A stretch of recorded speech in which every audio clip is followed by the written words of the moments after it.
नमस्कार दोस्तों, welcome to my channel. दोस्तों, एक फॉलोअप वीडियो है। मैंने 17 नवंबर को रेलवे के 3 स्टॉक्स के ऊपर वीडियो बनाया था, जिसमें एक था आरवीएनएल, दूसरा था आईआरएफसी और थर्ड जो था वो था इरकॉन। अभी ये तीन के ऊपर जब मैंने वीडियो बनाया था, तब आरवीएनएल का प्राइस चल रहा था 167, जो आज के दिन 224 हो गया है, यानी 2 महीने में मैसिव जंप है इसमें। आईआरएफसी का जो स्टॉक था उस टाइम पे 74 था, जो आज के दिन 142 हो गया है। ये भी बहुत बड़ा जंप है। और तीसरा जो स्टॉक था इरकॉन, इरकॉन भी 165 था, जो आज के दिन ऑलमोस्ट 205 हो चुका है, यानी ये भी एक जंप है। अभी अगर कोई स्टॉक्स 2 महीने में इतनी ज़्यादा बढ़ जाए तो सबसे पहले हमारे माइंड में कन्फ्यूजन आता है कि अभी इसका करे क्या। इसमें प्रॉफिट बुक करे, इसको होल्ड करे, या फिर इसको और ऐड करे। तो ये जो तीन आपके क्वेश्चन है माइंड में, होल्ड करे, प्रॉफिट बुक करे या ऐड करे, ये तीन क्वेश्चन के आंसर मैं वीडियो में बताऊंगा। और मैं आपको एक लॉजिकली तरीके से समझाऊंगा कि आप इसमें आगे क्या कर सकते हो। तो इंडियन रेलवे ने एक बहुत बड़ा अनाउंसमेंट किया है। वो अनाउंसमेंट के हिसाब से इंडियन रेलवे जो है 2030 तक ये जो अमाउंट है, ये अमाउंट कितना है, 54 लाख करोड़ या फिर 5.4 मिलियन करोड़, इतने रुपीस इन्वेस्ट करेंगी 2030 तक।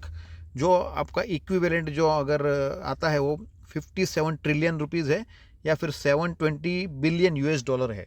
इतना पैसा इंडियन रेलवे खर्च करने वाली है, कब तक, तो कि 2030 तक, यानी ऑलमोस्ट 6 ईयर्स है हमारे पास।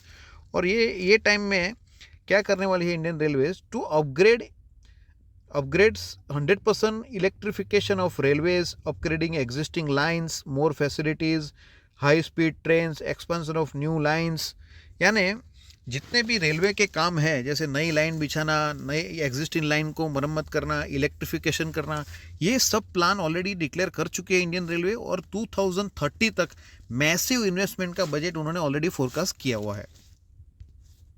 पहली जो कंपनी है वो है रेल विकास निगम लिमिटेड। अभी ये कंपनी ने मैसिव रिटर्न बनाया, जैसे आप देखोगे 1 मंथ में 22.89% है रिटर्न। फिर आप 6 मंथ्स का करोगे तो ऑलमोस्ट 87% रिटर्न है। और 1 ईयर का आप करोगे तो ऑलमोस्ट 200% रिटर्न है।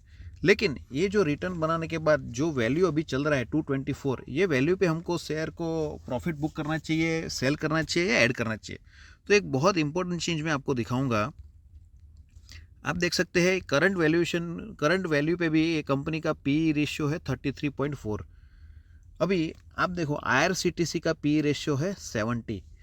एक और रेलवे की कंपनी है तीतागढ़ रेल, उसका वैल्यूएशन है 68। जुपिटर वैगन जो रेलवे के वैगन्स बनाती है, उसका भी वैल्यूएशन है 65। ये तीन कंपनी इतने वैल्यूएशन पे ट्रेड कर रही है। तो ये जो कंपनी है वो क्या ये वैल्यूएशन पे हमको क्या महंगी लगेगी?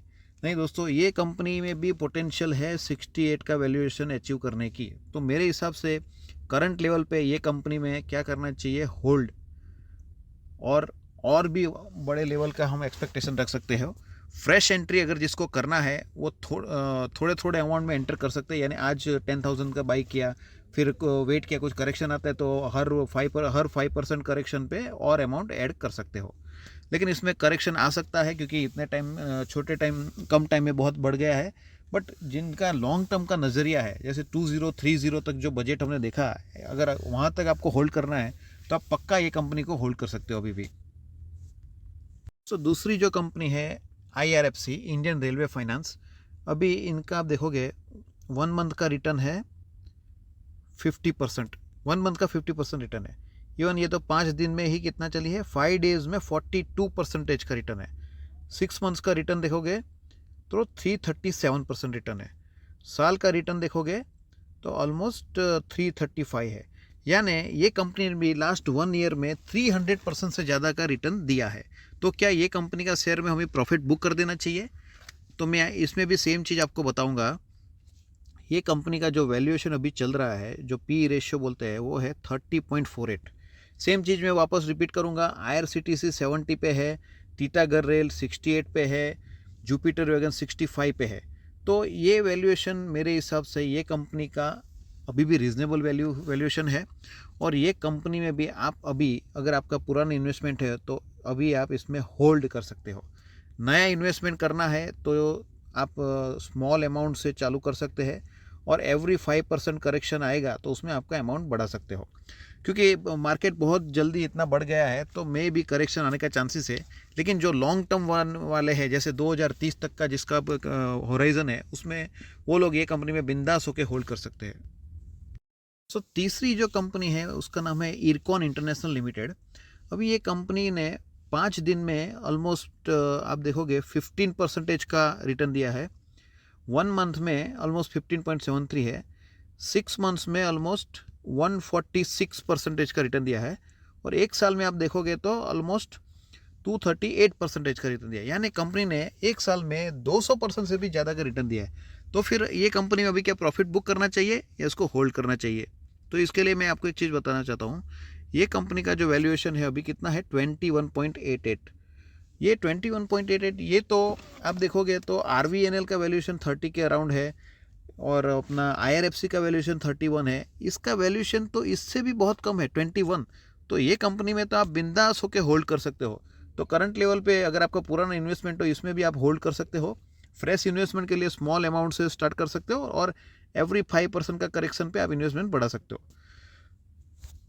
दोस्तों, आशा करता हूँ ये वीडियो से आपको समझ में आ गया होगा कि ये तीन कंपनी में एज ऑफ नाउ क्या करना चाहिए। और मैं फाइनली बताना चाहता हूँ, मैं सेबी रजिस्टर्ड एनालिस्ट नहीं हूँ और ये वीडियो जो मैंने बनाया आपके एजुकेशन पर्पज़ के लिए बनाया है। Thank you very much.